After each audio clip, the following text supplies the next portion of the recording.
खगोलीय दूरबीनों का मुख्य कार्य दर्शक तक पहुंचने वाले प्रकाश की तीव्रता को बढ़ाना है, छवि को बड़ा करना नहीं, क्योंकि सितारे बड़ा करने पर भी धब्बों जैसे दिखेंगे। एक टेलीस्कोप आने वाली रोशनी को इकट्ठा करता है, जिससे प्रकाश की तीव्रता बढ़ जाती है। इस प्रकार तारे अधिक चमकीले दिखाई देते हैं और यहां तक कि दूर के धुंधले तारे भी देखे जा सकते हैं, जो नंगी आंखों से दिखाई नहीं देते। प्रकाश को एक ऑब्जेक्टिव द्वारा एकत्र किया जाता है, जो अपवर्तक दूरबीनों में एक लेंस हो सकता है या परावर्तक दूरबीनों में एक अवतल दर्पण हो सकता है। जितना बड़ा ऑब्जेक्टिव होता है, उतना अधिक प्रकाश यह एकत्र करता है। इस प्रकार दूरबीन अधिक दूर के सितारों को देखने के लिए उपयुक्त बन जाती है।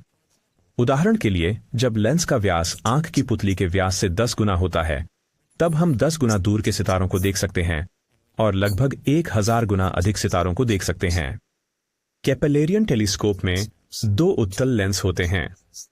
उद्देश्य लेंस आने वाली प्रकाश किरणों को अपवर्तित करता है, जो फिर फोकल बिंदु पर मिलती हैं और दूसरी उत्तल लेंस की ओर बढ़ती हैं। इस लेंस का फोकल पॉइंट वही है जो ऑब्जेक्टिव लेंस का फोकल पॉइंट है।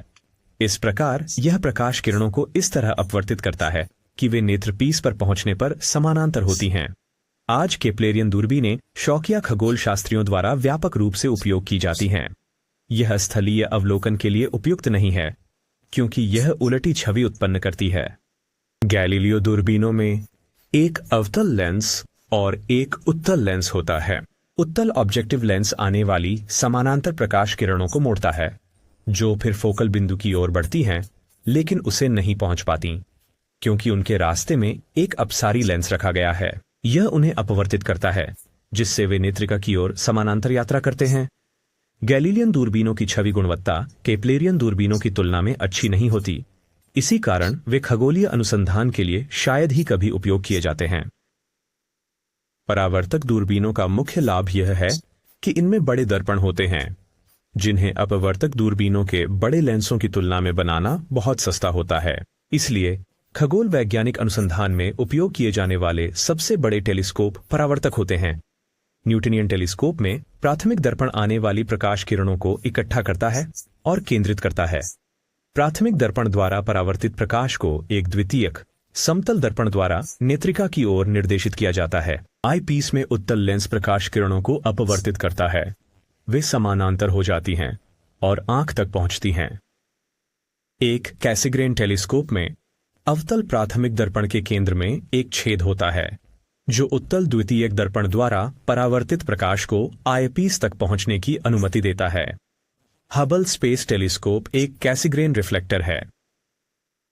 नास्मिथ दूरबीनों में आने वाली प्रकाश किरणें एक अवतल प्राथमिक दर्पण पर गिरती हैं, फिर एक उभयवक्र द्वितीयक दर्पण की ओर केंद्रित होती हैं।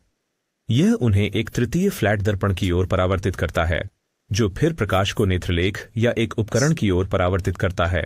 इस प्रकार की दूरबीन का लाभ यह है कि प्राथमिक दर्पण में छेद बनाने की आवश्यकता नहीं होती, जो बड़े दर्पणों के मामले में कठिन हो सकता है। ऑस ऑप्टिकल टेलीस्कोप में कई अन्य उपकरणों का उपयोग किया जाता है।